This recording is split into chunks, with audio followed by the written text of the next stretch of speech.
Good morning, everybody. Breaking news. It's Wednesday, July 8th, and as of yesterday, the ceasefire with the U.S. and Iran is effectively over. Everything we are covering today is drawn from open source reporting, official CENTCOM statements, and publicly available defense analysis. And our job right now is to connect the dots that nobody else is connecting.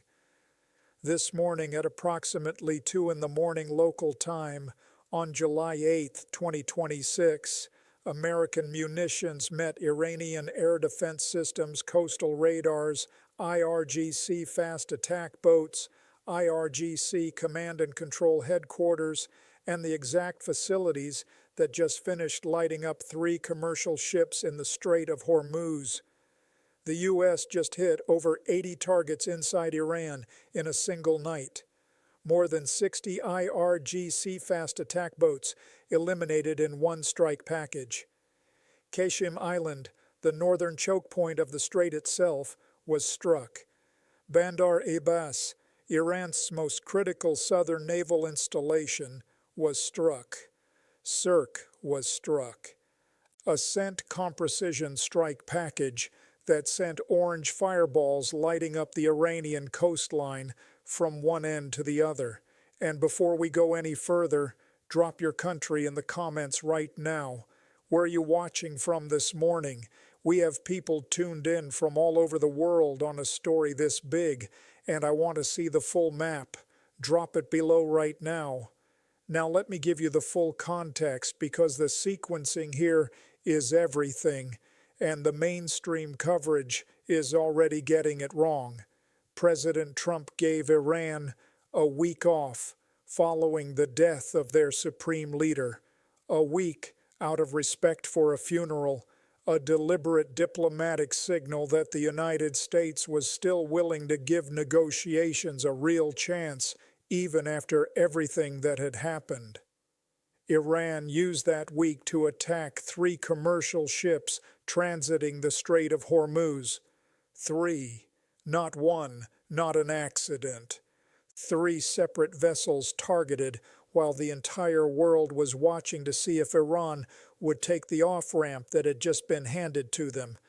I know what it looks like when an adversary makes a move like that during active negotiations. I've studied how regimes behave when the fractures inside their own command structure start pulling the decision-making in different directions. What you're seeing from Tran right now is not a unified strategic calculation.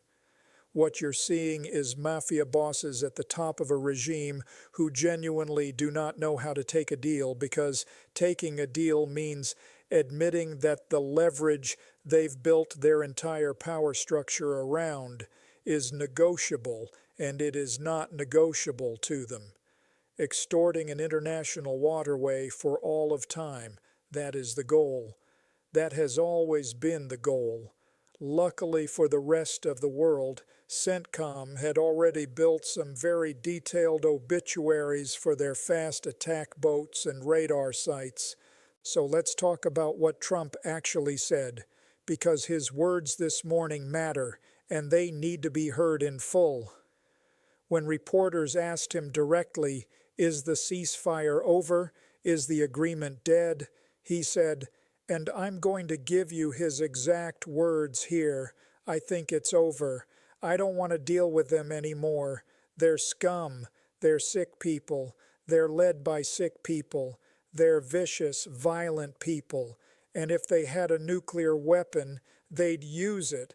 As far as I'm concerned, it's over." Now, whatever you think of the language, and I have my own views, the strategic signal underneath those words is unambiguous. The President of the United States has just publicly removed the political ceiling on what CENTCOM is authorized to do next. That is not a small thing.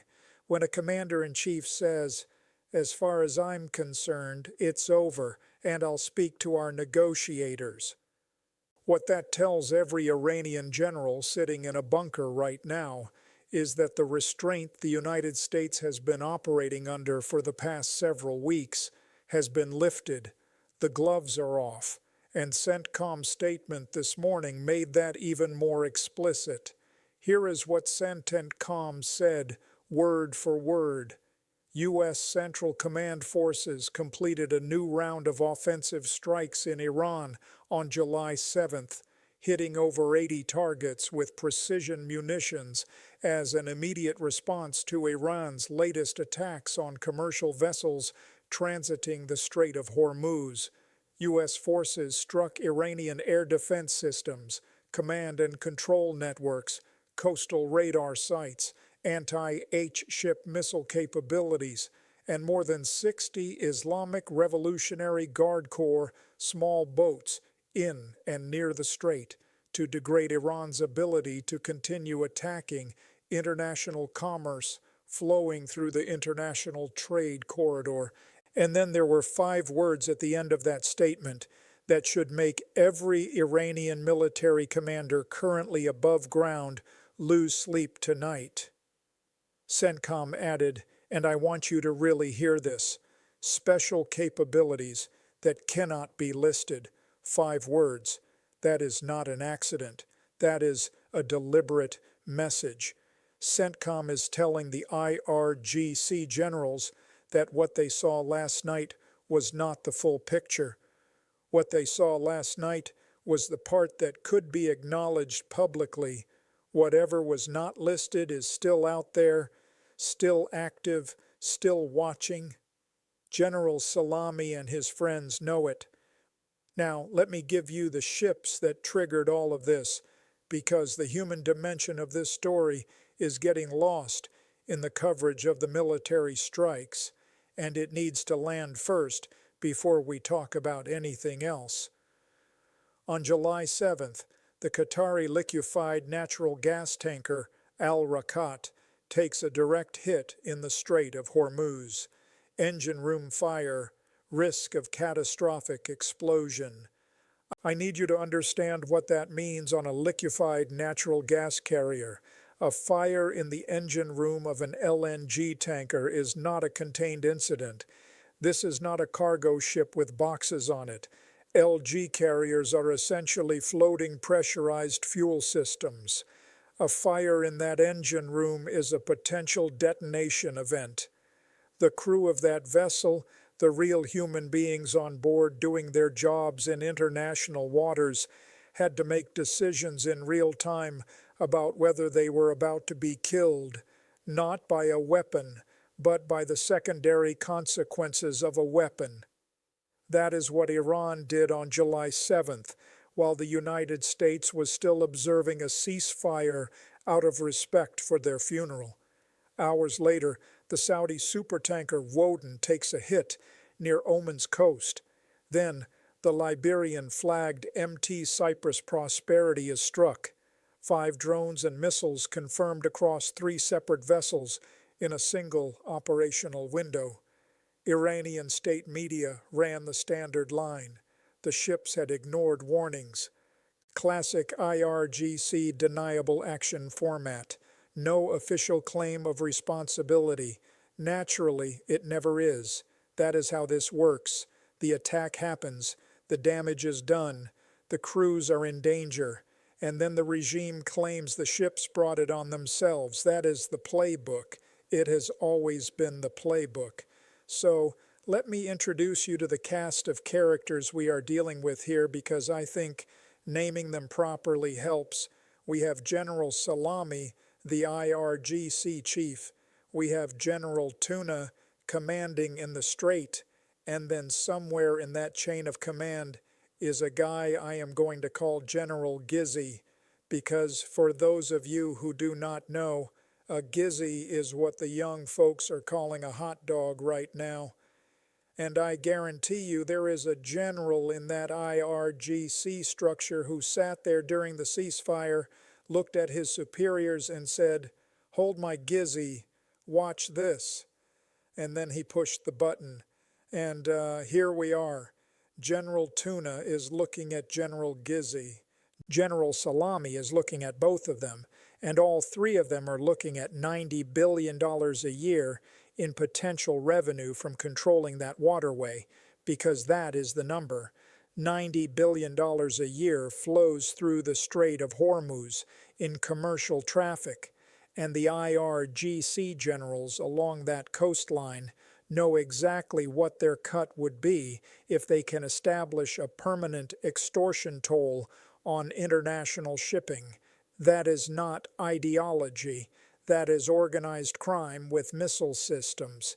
And here's the thing about that 90 billion number that I want you to really sit with for a moment, because this is the math that cable news is not running. The generals making this calculation are not risking their lives. They are risking their subordinates' lives, their equipment, and their facilities, while they sit in hardened command bunkers and calculate what percentage of that 90 billion they can personally root into accounts that have nothing to do with the Iranian people. The Iranian people, by the way, are not the regime. The Islamic Republic is a terrorist regime that occupies Iran. The actual people of Iran, the ones who have been protesting, the ones who have been risking everything for years to push back against these clerics, they are not the ones making this decision. They are the ones who will live with the consequences of it. So when CENTCOM put 60 IRGC fast attack boats on the bottom of the Persian Gulf in a single night, understand who those boats were being used to threaten. They were not protecting Iran. They were protecting a toll road that makes a small group of generals extraordinarily wealthy while their country stays under sanctions. Now stay right there, because in part 2 I'm going to walk you through the exact strike architecture that CENTCOM used last night, the specific platforms, the weapons, the sequencing of how you coordinate a strike package of this scale against a coastal defense network that Iran has had months to rebuild during the ceasefire period. And I am going to tell you honestly what Iran still has left, because you deserve the full picture and not just the good news version of this story. And if this level of depth is what you want on a story moving this fast, hit subscribe right now, because the next 48 hours on this are going to be defining. What Iran does in the next 2 days tells us whether this ends at a negotiating table or whether CENTCOM is going back in for a second wave against deeper target sets. You do not want to get that from a headline.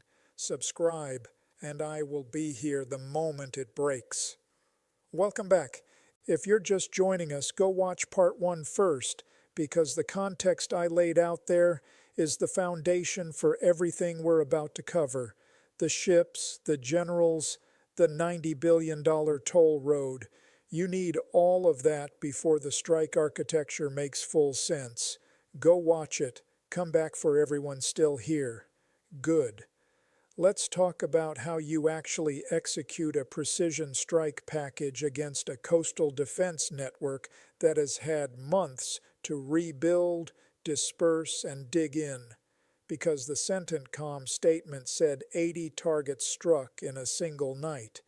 And that number sounds straightforward until you start thinking about what it actually takes to plan, coordinate, and execute 80 simultaneous precision strikes against hardened and dispersed targets across multiple locations along a contested coastline. That is not a simple operation. That is a symphony, and I want to walk you through how that symphony gets conducted. Now, some of you in the comments are going to ask, how do you know what platforms were used if CENTCOM has not released the full strike package? Fair question. The honest answer is I'm reading what is publicly available, applying what I know from 10 years studying these systems and flying in strike packages myself and giving you my best informed read. I am not claiming to have the classified briefing in front of me. What I am telling you is that the signatures in these strikes, The crater patterns, the blast radii, the target selection logic, what got hit versus what did not get hit, all of that tells a story to anyone who knows what to look for. So, here is what the story tells me. The opening layer of any strike package like this one is electronic warfare, and the EA-18G Growler is where it starts. I cannot say enough good things about this platform. The Growler is the invisible knife in the strike package. It is the electronic warfare variant of the Super Hornet, and it flies ahead of everything else, jamming every Iranian radar frequency simultaneously using the ANA LQ-99 and the next generation jammer.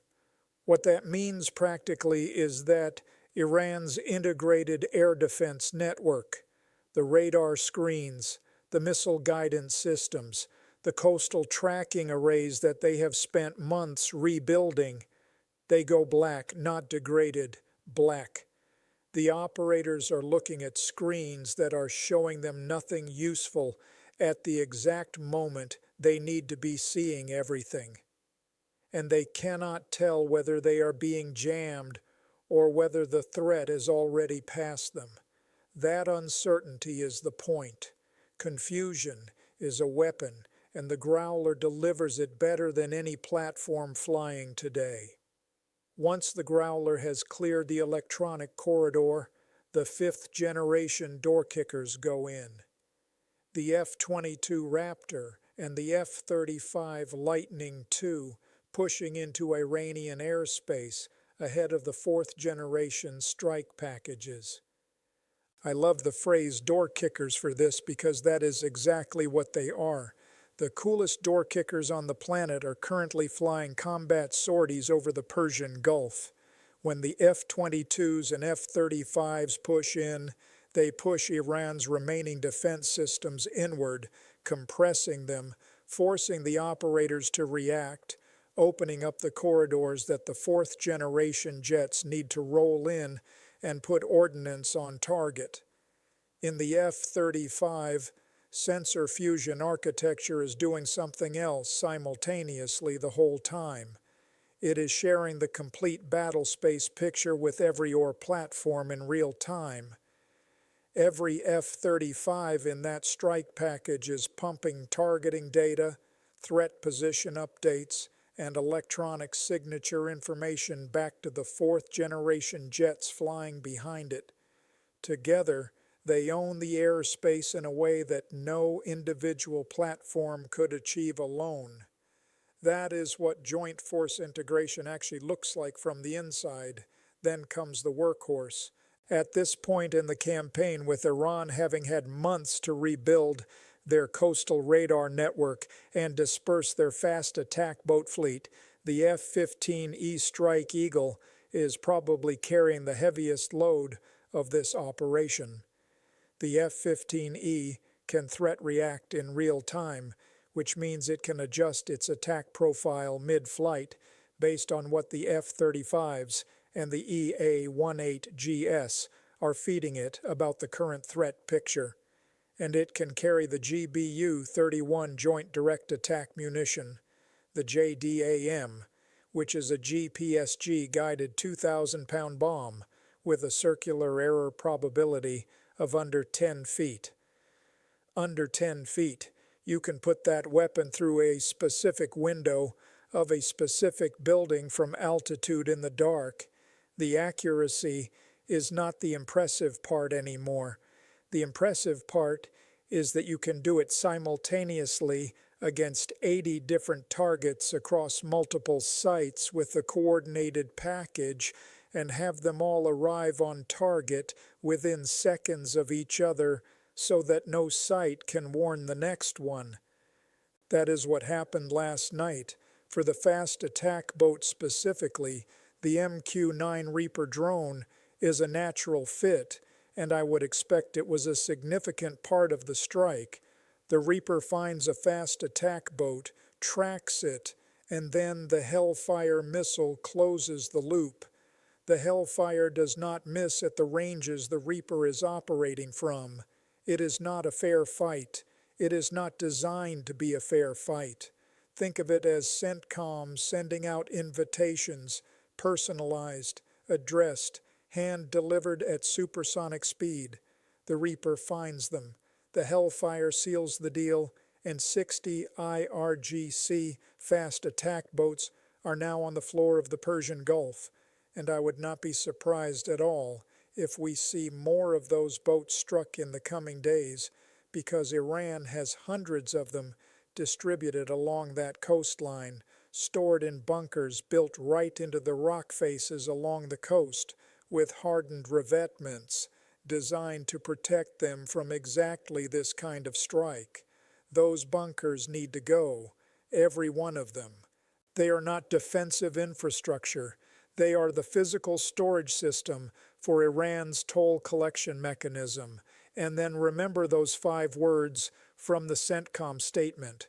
Special capabilities that cannot be listed. Let that sit for a moment, because whatever that means, and I have my own theories, the message it sends is deliberate, and it is pointed directly at every IRGC general who is currently trying to figure out what CENTCOM knows about where they are, how they are communicating, and what they are planning to do next. That uncertainty is itself a weapon. Not knowing what you do not know is sometimes more paralyzing than knowing you have been hit. Now I promised you the honest picture of what Iran still has, and I am going to give it to you because you deserve that, and not just the good news version. The IRGC is not fully broken.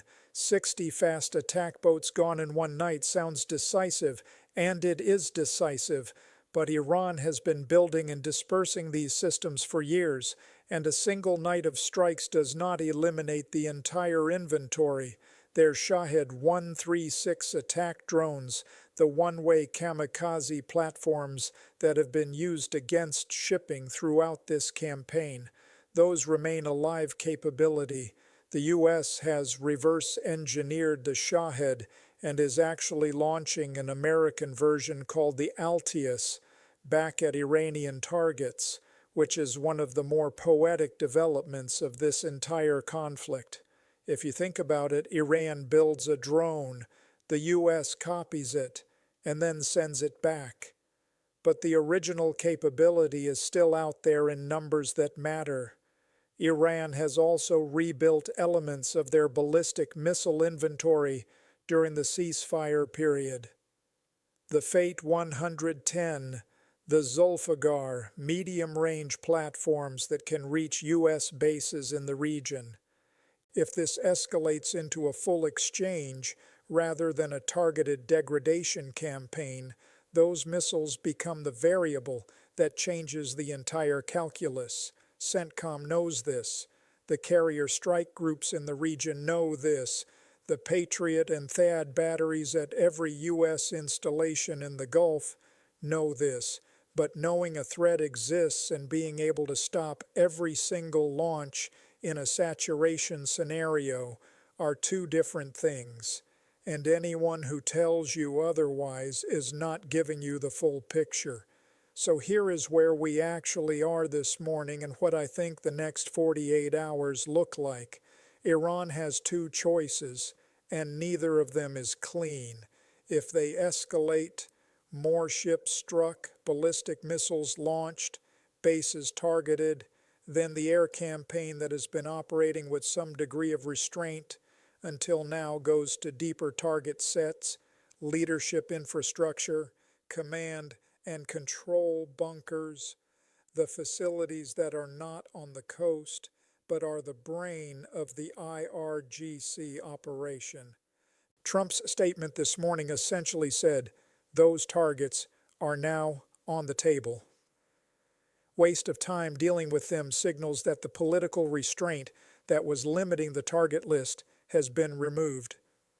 If Iran goes quiet, if the Gulf mediators find a back channel in the next 24 hours and get a message through to someone in Thrawn who still has the pragmatic instinct to step back from the edge, then we probably see a pause, some form of communication through Qatar or Oman, an unofficial signal that a negotiating track is still possible if the ships stop getting hit. But here's the problem with that scenario. The generals along the coastline, the General Tunis and General Gizis, who are making the tactical decisions about whether to hit the next ship, they are not calculating on behalf of Iran. They are calculating on behalf of their own revenue stream. And a back-channel diplomatic message from Thrain does not necessarily reach the guy with his hand on the fast attack boat launch authorization in a hardened bunker on Qasem Island at 3 o'clock in the morning. The fracture inside the Iranian command structure is itself the threat. Even if the leadership wanted to pull back, the operational commanders who stand to lose $90 billion a year in total revenue may not get the message or may choose not to. And that is the impossible choice that nobody in the legacy media is framing correctly right now. The United States is not just trying to deter Iran. The United States is trying to deter a regime that may not be capable of centralized deterrence anymore. When the command structure is fractured along lines of personal financial interest, when the generals are running their own calculations independently of the political leadership, traditional deterrence theory stops working the way it was designed to work. You cannot threaten a mafia boss into compliance when his underbosses are already making decisions without him. So where do I think this goes? My honest read this morning is that we are in the 48-hour window that will define the next phase of this conflict. If Iran can find a way to signal a genuine operational pause, not a diplomatic statement, an actual stop to the attacks on shipping, then negotiations probably restart on worse terms for Iran than before. But they restart. If the attacks continue, we are looking at a campaign that goes significantly deeper than coastal infrastructure, and CENTCOM is postured for exactly that. They said as much this morning. What do you think? Where does this go from here? Is there still a negotiated path, or has that window closed? Let me know in the comments below. I genuinely want to hear from you on this one, and drop your country while you're there, because I want to see the full map of where this community is watching from today. This is a global story, and the people watching it most closely are not all in the same place. This is SK, also known as Global War, signing off. Have a great day, and I will see you in the next